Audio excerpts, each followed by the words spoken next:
अस्सलाम वालेकुम दोस्तों। आपने बहुत से लोगों को ये कहते हुए सुना होगा कि कब्रिस्तान के अंदर जो पेड़ पौधे होते हैं उनको काट देना चाहिए। जैसा कि आप देख सकते हैं ये आपके सामने ये मेरे वालिद साहब की कब्र है। माशाअल्लाह इस पर कितने पेड़ पौधे उग आए हैं और आप देख सकते हैं कि उधर भी हैं पेड़ पौधे हैं।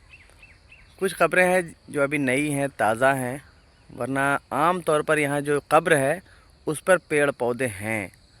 और जहाँ पर आप देख सकते हैं खाली ज़मीन है वहाँ पर कुछ भी नहीं है। अगर छोटी सी भी कोई कब्र है तो उस पे पेड़ पौधे आपको उगे हुए नज़र आएंगे।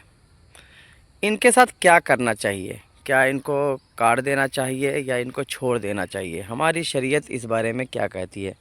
अल्लाह के रसूल सल्लल्लाहु ताला अलैहि वसल्लम का इस बारे में क्या फ़रमान है?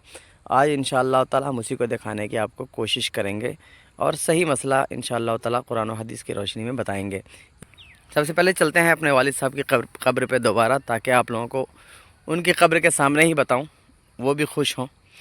आज मैं अपने वालिद साहब की कब्र पर फातिहा पढ़ने के लिए आया था, तो मैंने यहाँ देखा कि इस मौसम में बहुत से पौधे उग आए हैं। और वैसे भी मेरे वालिद साहब की कब्र पर शुरू से ही तकरीबन 2-3 महीने के बाद से ही पौधे अच्छे खासे उगने लगे थे।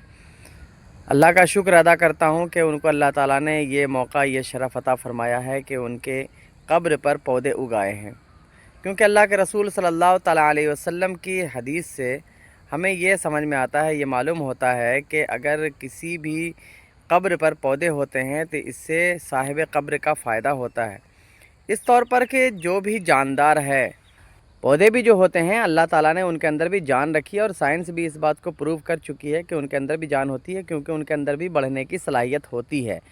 तो इन पौधों के अंदर भी बढ़ने की सलाहियत है, इनके अंदर जान होती है। और जब इनके अंदर जान होती है तो अल्लाह ताला ने कुरान करीम में इरशाद फरमाया है, युसब्बिहु लिल्लाहि मा फिस समावाति व मा फिल अर्द। ज़मीन और आसमान में जो कुछ भी है वो सब अल्लाह तबारक व तआला की तस्बीह बयान करते हैं। तो जब सब तस्बीह बयान करते हैं तो इसी सूरत में पेड़ पौधे भी अल्लाह ताला की तस्बीह बयान करते हैं। दूसरी जगह अल्लाह ताला इरशाद फरमाता है तौअम व करहा। कोई जो होता है खुशी खुशी अल्लाह की तस्बीह बयान करता है और कोई ना चाहते हुए अल्लाह की तस्बीह बयान करता है, लेकिन करना सबको पड़ता है। इन पौधों के बारे में एक रिवायत है अल्लाह के रसूल सल्लल्लाहु ताला अलैहि वसल्लम से कि आप एक मर्तबा किसी कब्रिस्तान से गुज़र रहे थे, तो वहाँ पर आपने देखा कि 2 कब्र वालों को अज़ाब हो रहा है। आप वहाँ पर रुक गए और आपने अपने सहाबे कराम से कहा कि कोई खजूर की टहनी लेकर के आओ। आपके सामने खजूर की टहनी पेश की गई, तो आपने एक खजूर की टहनी चूँकि लाई गई थी, उस एक खजूर की टहनी को आपने 2 हिस्से में तकसीम किया और 2 हिस्से में तकसीम करने के बाद दोनों कब्र पर एक एक टहनी को गाड़ दिया। और गाड़ने के बाद कहा कि जब तक ये सूखेगी नहीं, जब तक ये हरी रहेगी, तब तक अल्लाह तबारक व तआला की तस्बीह बयान करेगी और अल्लाह की तस्बीह बयान करने की वजह से साहिब कब्र से अज़ाब दूर कर दिया जाएगा। इस रवायत से हमें ये मालूम होता है कि अल्लाह के रसूल सल्लल्लाहु ताला अलैहि वसल्लम के फ़रमान से कि जो भी कब्र है और उसके ऊपर अगर कोई हरी चीज़ है जो जानदार है, ज़िंदा है, तो ऐसी सूरत में अल्लाह तबारक व तआला उस कब्र से, साहिब कब्र के ऊपर से अज़ाब को उठा लेता है और उनके लिए रहमत ही रहमत होती है। इसीलिए अगर किसी कब्र पर कोई पौधा या खुदरौ बेल बूटे उग आएँ तो उनको हटाने की, उनको उखाड़ने की, नोचने की हरगिज़ ज़रूरत नहीं है, बल्कि उनको इसी तरह से छोड़ दिया जाए ताकि साहिब कब्र का फ़ायदा हो सके। और कब्र वालों को कब्र की क्या ज़रूरत है?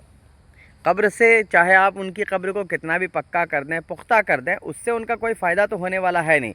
उनका फ़ायदा उन चीज़ों से होगा कि जो उनको यहाँ से पहुँचेगा, और वो सिर्फ़ सवाब ही होता है जो कब्र वालों को यहाँ से पहुँच सकता है। तो उम्मीद है कि आपको बात समझ में आ गई होगी। आपसे गुजारिश है कि वीडियो को लाइक करें, चैनल को सब्सक्राइब करें और इस वीडियो को शेयर भी करें। अस्सलामु अलैकुम वरहमतुल्लाहि वबरकातुहू।